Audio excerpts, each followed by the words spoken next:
Welcome to Comics Bazaar, the channel of comics commentary and arcana. This video features the Uncanny X-Men number 287, cover dated April 1992. So quite a dramatic cover here with Bishop shouting, screaming.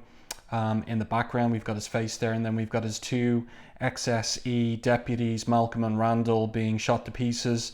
This always struck me as particularly brutal looking. It looks like those lasers are going right into his mouth. Horrifying implication there as they're being shot down.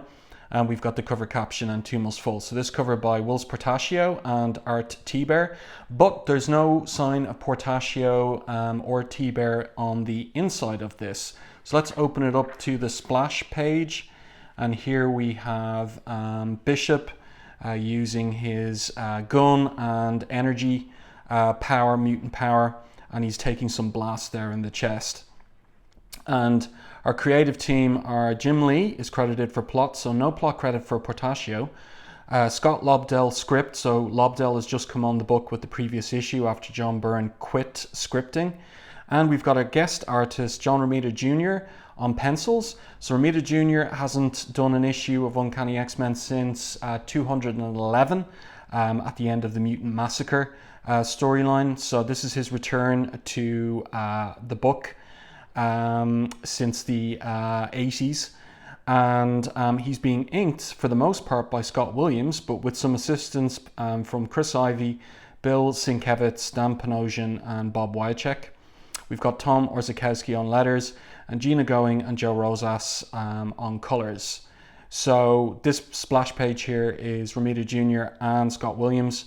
And when Scott Williams isn't inking, I'll point it out in my review.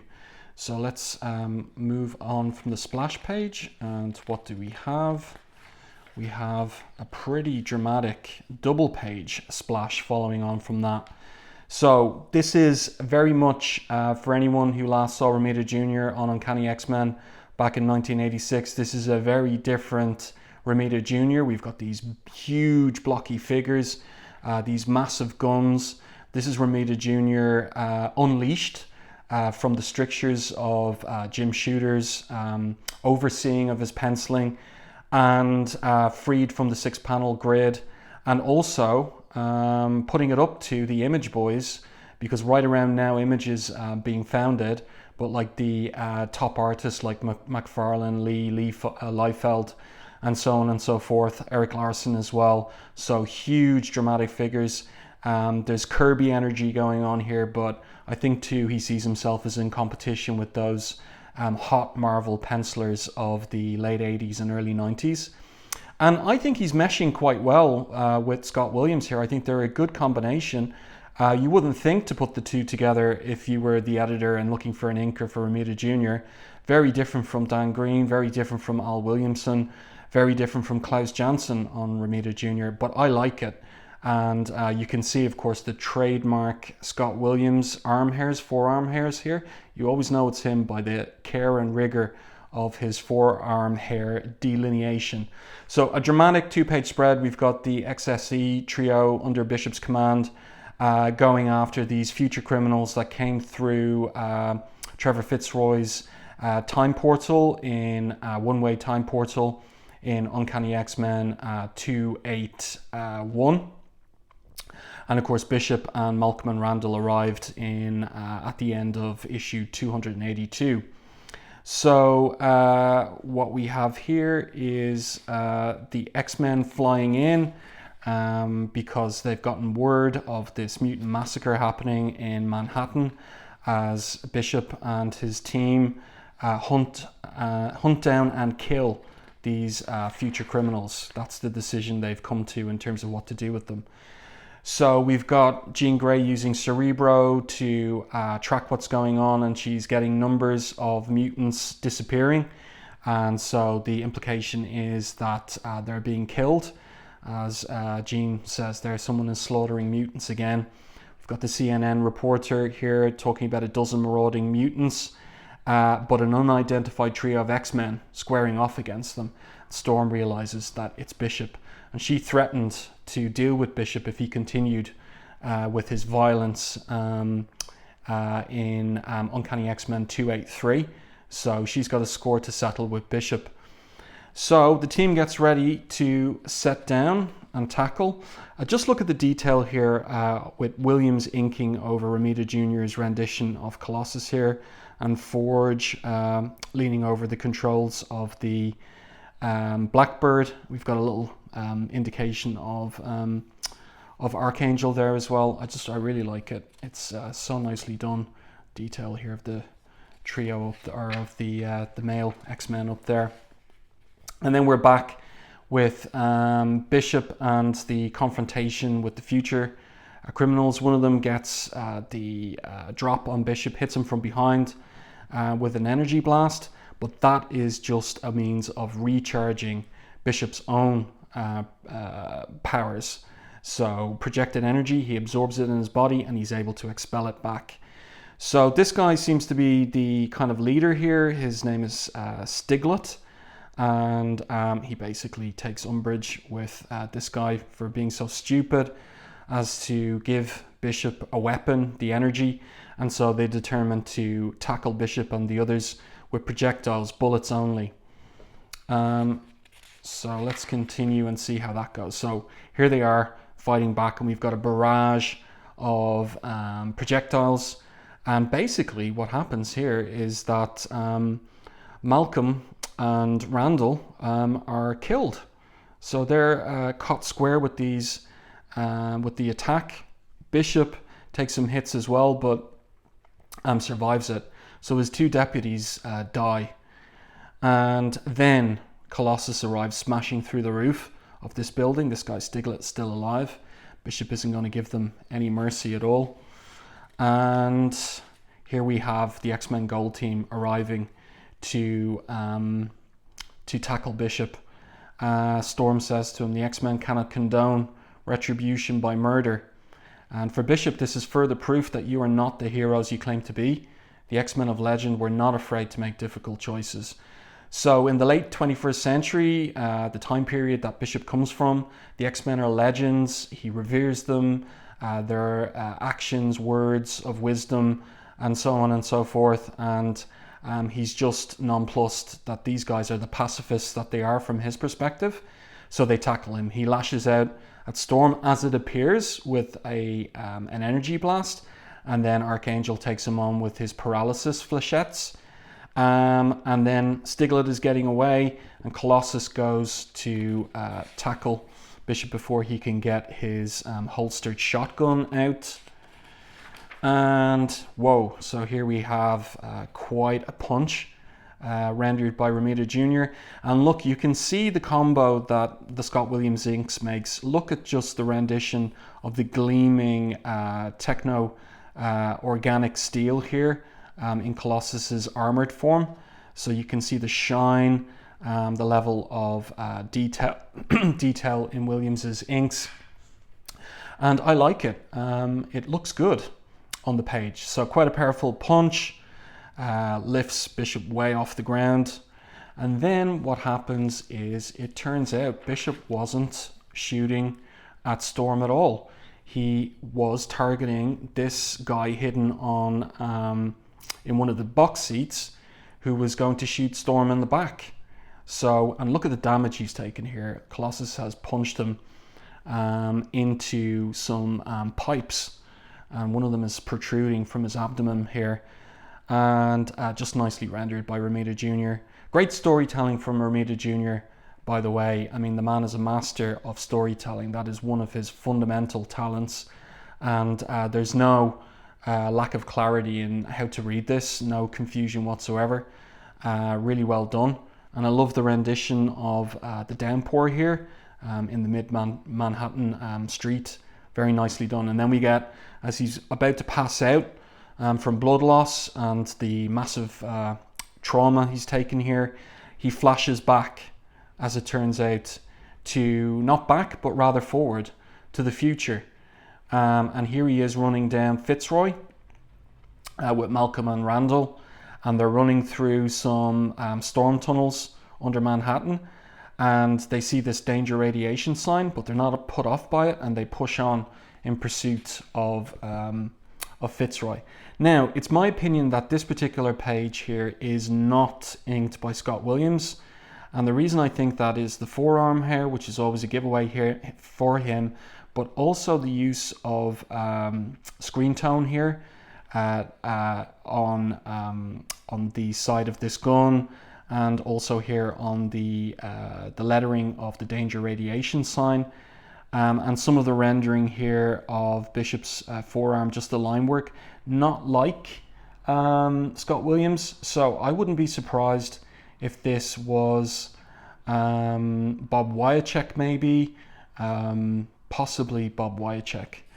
So they go in pursuit of Fitzroy. This is back to Williams, or no, it could be Wiacek again, actually. Because again we've got that screen shade there, and this is not, these marks here are not really the types that Williams would make. So I'm not sure, but I'm guessing it could be Wiacek on these pages here, or maybe this is back to Williams again. It's a little bit confusing at this point. This looks like Williams' forearm hair, so I would say it is him, but this is somebody different potentially. Fitzroy trips up and he finds himself going down into an even deeper tunnel, a sub-tunnel. So Bishop and Malcolm and Randall go in pursuit, and they determine that this sub-tunnel runs under New York City to a town called New Salem. Now, readers of the X-Men know what is close by New Salem, and it's Xavier School for Gifted Youngsters.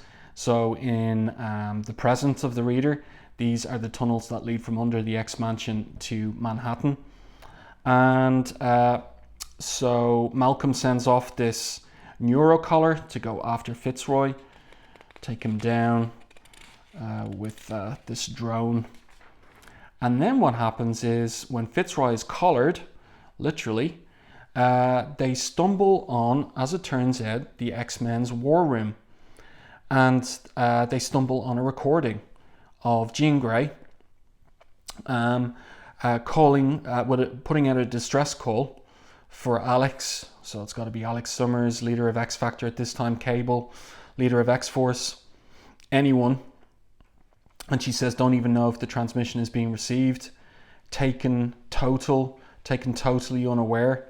Both teams, that's blue and gold, and decimated. Mansion security was deactivated. Deactivated from within. Betrayed by one of our own. So this shocks Bishop and his deputies. And then she says, Professor Xavier was the first to die. Only one left. Powers negated. Our own fault, really. Should never have trusted. We knew so little about. And then someone enters. You may have killed the X-Men, but the dream will never. And then whoever it was responds, die, as he kills her. With some kind of energy discharge. So this inaugurates the mystery of who is the X-Traitor. And that the X-Men die in the near future, because the blue and gold teams are still operative. And who done it is the question raised here. Who killed Professor Charles Xavier, as Bishop exclaims. These pages inked by Scott Williams for sure. So then what happens is they deposit Fitzroy, there he is getting out, at the pool, which is a maximum security prison located in the floating graveyard known as Manhattan. So of course we don't know why that is. Maybe something to do with the Sentinels back in 2013. But this is late 21st century. And then Bishop goes to visit the one man long rumored to be the last person to see the X-Men alive. But first he has to go through this person, Shackle, who places exactly a shackle on him, some kind of security. And she's in service to this guy here, the witness, who is sitting behind, it seems, some kind of force field maybe. And he's sitting on a throne, surrounded by this Kirby crackle and other indications of energy. And these two young girls, twins as it turns out, and speaks in a Cajun dialect accent and seems to have some degree of telepathic ability. And who is he? As Bishop says here, he seeks audience with the witness once known as Lebeau. And in X-Men number 6, Jim Lee's X-Men number 6, Sabretooth refers to Gambit as Lebeau. So, is this Gambit in the future? And it looks a little bit like him with the hair, greyed though it is. We don't see his eyes, which would be a real indication of whether it is or isn't Gambit at this point. And basically, he admits he was there, but as to whether the traitor was ever caught, ever brought to justice, he tells Bishop, "You don't know, never know. But you do, you were there, witness who betrayed the X-Men." But he gets no reply. So Shackle tells him it's time to get out or die, and Bishop heads off. And then what happens is there is an emergency at the pool, at the maximum security prison, because there's a rat in Fitzroy's cell, and that is how he charges up his mutant power, by taking life force from living beings. That's enough for him to get out of his cell. And then he contacts this other prisoner, Bantam, who we saw back in X-Men, Uncanny X-Men 282, and uses him in order to port to 1992, as it was, or 1991-92, the present of the readers at the time. So he kills some guards as well to further charge up his energy. Bishop arrives. By the way, point to note here is this page is inked by Bill Sienkiewicz for absolute sure. The markings here on the page, these little triangles delineating his jawline, the work on the hair, especially the eyebrows here, very much Bill Sienkiewicz. Same with this page, another Bill Sienkiewicz inked page, very clearly so, with the delineation of the faces here, the spotting of blacks, and again those use of those triangles, the forearm hair, Bill Sienkiewicz inked John Romita Jr. Nice combination. So Bishop and Malcolm and Randall decide to go after the escaped prisoners. They track them down to a sub-level basement. And what do they find? They find them all going through this massive one-way time portal, conjured up by Fitzroy using his mutant power.